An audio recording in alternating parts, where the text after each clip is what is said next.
காலத்தின் இரத்த நிழல். அத்தியாயம் 1. மழை கொட்டிக் கொண்டிருந்தது. இரவு 12:17. தமிழ்நாட்டின் எல்லைப் பகுதியில் இருக்கும் பழைய கிராமமான கருங்காடு முழுவதும் இருளில் மூழ்கியிருந்தது. மின்னல் ஒவ்வொரு முறையும் வானத்தை கிழிக்கும்போது 100 ஆண்டுகளுக்கு முன் கட்டப்பட்ட அந்த பெரிய ஜமீன் மாளிகை மட்டும் உயிரோடு இருப்பது போல தெரிந்தது. அந்த மாளிகைக்குள் தனியாக நின்று கொண்டிருந்தான் ஆதவன்.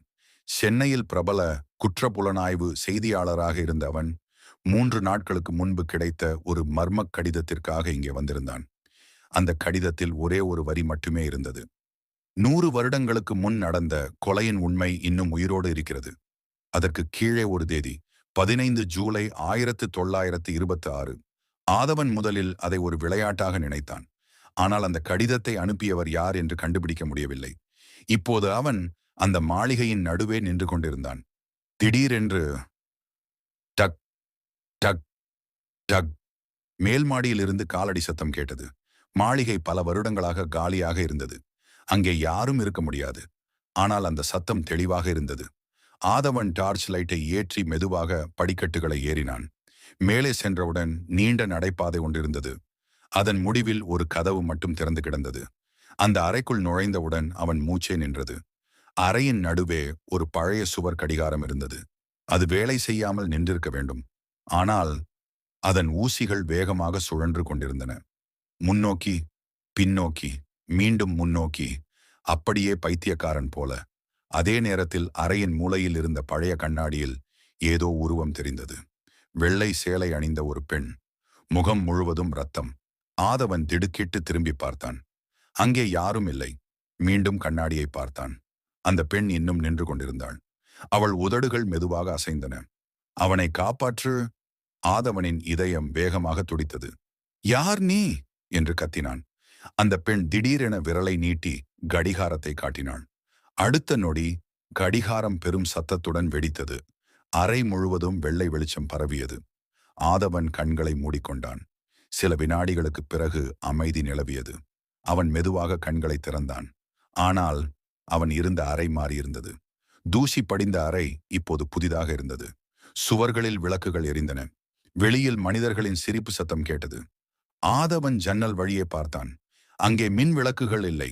குதிரை வண்டிகள் மட்டும் சென்று கொண்டிருந்தன. அவன் உடல் முழுவதும் நடுங்கியது. அறையில் இருந்த காலண்டரை பார்த்தான். அதிலிருந்த தேதி 15 ஜூலை 1926. அவன் மூச்சு முட்டியது. இது எப்படி சாத்தியம்? அவன் 100 ஆண்டுகள் பின்னோக்கி வந்துவிட்டான். அந்த நேரத்தில் திடீரென்று கீழே இருந்து ஒரு பெண்ணின் அலறல் கேட்டது.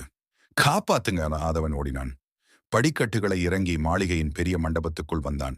அங்கே தரையில் ஒரு இளம்பெண் விழுந்திருந்தாள். அவளது மார்பில் கத்தி குத்தப்பட்டிருந்தது. அவளை சுற்றி நின்றிருந்த அனைவரும் அதிர்ச்சியில் இருந்தனர். ஆனால் அவர்களில் ஒருவனை பார்த்தவுடன் ஆதவனின் இரத்தமே உறைந்தது. அவன் முகம் ஆதவனின் முகத்தைப் போலவே இருந்தது. ஒரே மாதிரி, ஒரே கண்கள், ஒரே உருவம். அந்த மனிதன் மெதுவாக ஆதவனை பார்த்தான். பார்த்ததும் அவன் முகம் வெளிரியது. நீ யார் என்று கேட்டான். ஆதவனால் பேச முடியவில்லை. ஏனெனில் அவன் கையில் இரத்தம் படிந்த கத்தி இருந்தது. அடுத்த நொடியில் மாளிகை முழுவதும் ஒரு குரல் எதிரொலித்தது. கொலைகாரன் அவன்தான்! அனைவரின் பார்வையும் அந்த மனிதன் மீது திரும்பியது. ஆனால் அந்த மனிதன் ஆதவனை பார்த்து கொண்டே இருந்தான். பிறகு மெதுவாக சொன்னான். நீ இங்கே வந்துவிட்டாயா?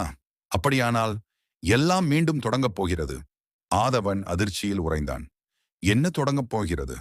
அந்த மனிதன் பதில் சொல்லும் முன் மண்டபத்தின் விளக்குகள் அனைத்தும் அணைந்தன. இருள். அடுத்த கணம் மற்றொரு அலறல். விளக்குகள் மீண்டும் எரிந்தபோது தரையில் இன்னொரு சடலம் கிடந்தது. இந்த முறை கொல்லப்பட்டவன் சில நிமிடங்களுக்கு முன்பு உயிருடன் இருந்த அந்த மனிதன். ஆனால் இறப்பதற்கு முன் அவர் இரத்தத்தில் எழுதியிருந்த ஒரே வார்த்தை 2086. ஆதவன் அதை பார்த்து கொண்டே நின்றான். 1926 நடந்த கொலை. 2086 என்ற எண். கண்ணாடியில் தோன்றிய பேய் மற்றும் தன்னையே போன்ற மர்ம மனிதன். இவை எல்லாவற்றிற்கும் என்ன தொடர்பு? அதற்கான பதில் தெரியாமல் நின்ற ஆதவனுக்கு இன்னும் பெரிய அதிர்ச்சி காத்திருந்தது. ஏனெனில் அந்த இரவு முடிவதற்குள் அவன் தன் சொந்த மரணத்தை பார்க்கப் போகிறான்.